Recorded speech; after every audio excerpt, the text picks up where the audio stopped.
नमस्कार दोस्तों, मैं बिमल कुमार आप सबका वेलकम करते हैं फिर से। और आज हम बात करने जा रहे हैं रालोसपा के प्रदेश महासचिव धीरज कुशवाहा जी, जो अभी वर्तमान में पार्टी को इन्होंने ज्वाइन किया है। और जब से पार्टी ज्वाइन किया है बक्सर में खास करके, चूँकि इनका गृह जिला बक्सर है, बक्सर के कार्यकर्ताओं में काफ़ी खुशी है, लोग उत्साह से हैं। और पहली बार शायद ये आज कार्यालय पर पहुँचे तो बड़ी धूमधाम से इनका वेलकम भी किया गया। और ख़ास बात रही कि वहाँ पे जो लोग थे वहाँ पे अवेयरनेस कार्यक्रम चलाए गए, सैनिटाइजर मास्क वगैरह बांटा गया। तो सीधे हमने सोचा कि हम इनसे बात करते हैं और समझने की कोशिश करते हैं कि रालोसपा की क्या प्लानिंग है, चाहे वो डिस्ट्रिक्ट लेवल पे या फिर स्टेट लेवल पे। तो सबसे पहले सर आपका स्वागत है हम लोगों से जुड़ने के लिए। सर आप पहली बार बक्सर में आए और इतना धूमधाम से आपका वेलकम हुआ, कैसा लगा? देखिए, बक्सर में पार्टी ज्वाइन करने के बाद में तो पहली बार हम आए हैं और पार्टी के द्वारा एक कोरोना महामारी अभी चल रही है, जो कि आपको पता ही होगा। इससे बिहार एक तरफ बाढ़ से और एक तरफ कोरोना महामारी से जूझ रही है। तो इसी में सोचा गया कि जिला भी भ्रमण हो जाए और कोरोना के लिए जागरूकता अभियान भी चलाया जाए।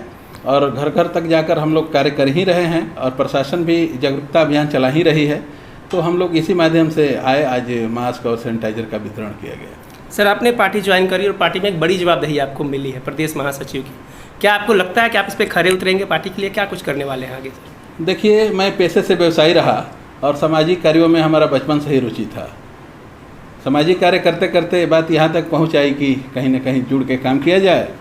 तो हमारे पार्टी के राष्ट्रीय अध्यक्ष श्री उपेंद्र कुशवाहा जी, जो शिक्षा, रोजगार, बेरोजगारी, कॉलेजियन सिस्टम पर कार्य कर रहे हैं, हिंदुस्तान में पहला नेता हैं जो कि कॉलेजियन सिस्टम पर आवाज़ उठाया सदन में।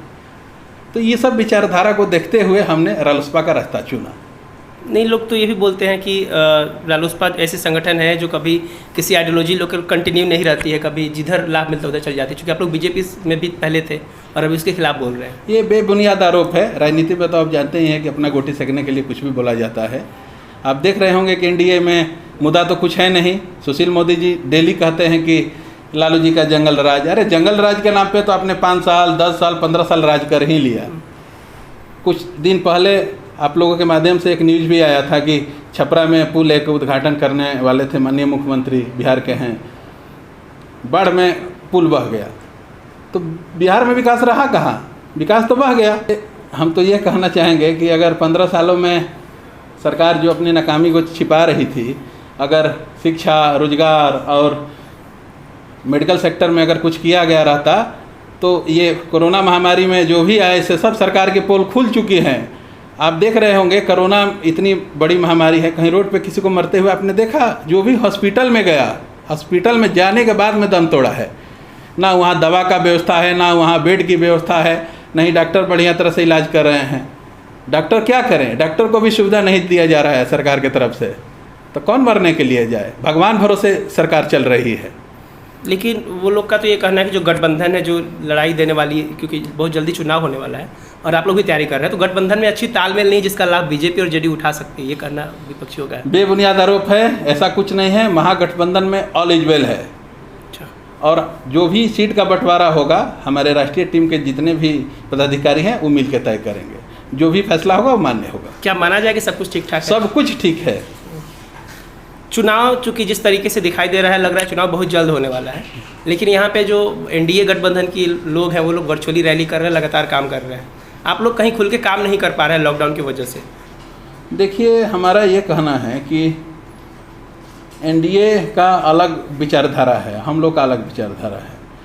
और हम लोग वर्चुअल रैली में तनिक भी भरोसा नहीं रखते हैं। हमारे माननीय राष्ट्रीय अध्यक्ष उपेंद्र कुशवाहा जी बार बार कहते हैं, आप सोशल मीडिया पे ट्वीट भी करते हैं कि वर्चुअल रैली से कुछ होने वाला नहीं है, एक्चुअल रैली करना होगा।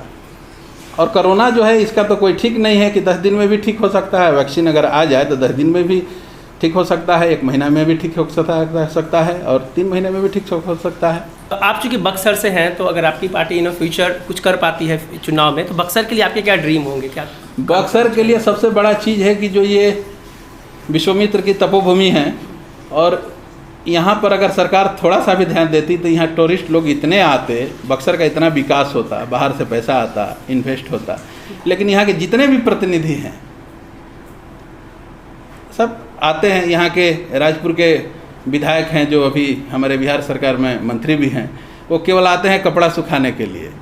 तो जब तक जाके लोगों से रूबरू नहीं होंगे, लोगों का विचार नहीं सुनेंगे, लोगों से मिलेंगे नहीं, समझेंगे नहीं, तो क्या विकास कर पाएंगे। अभी चुनाव आ गया है, अब घूम रहे हैं। बक्सर सदर अस्पताल से 2 तस्वीर वायरल हुई थी। एक तस्वीर वैसी वायरल हुई थी जिसमें एक पिता जो अपने कंधे पर सिलेंडर लेके घूम रहा था, माँ अभी बच्चे को तुरंत जन्म दिया था, वो उसको ट्रे में लेके खुद घूम रही थी। उसके कुछ दिन बाद एक और तस्वीर आई कि फर्श पे ही बच्चे का जन्म हुआ। आपको क्या लगता है, स्वास्थ्य मंत्री यहीं से हमारे कैबिनेट स्वास्थ्य मंत्री और यहीं के सांसद हैं, तो क्या कुछ काम ठीक से नहीं हो पा रहा है क्या? कुछ नहीं आ रहा है। आप लोगों के माध्यम से एक कुछ दिन पहले न्यूज आया था कि सांसद जी लापता है। तो बाकी तो आप अभी यहाँ मीडिया कर्मी हैं, यहाँ के सब लोग देख ही रहे हैं, वो तो पूरे अपना भारत में राजनीति चमका रहे हैं। उनको बक्सर की जनता से क्या मतलब, उनका दुर्गृह जिला कहीं और है।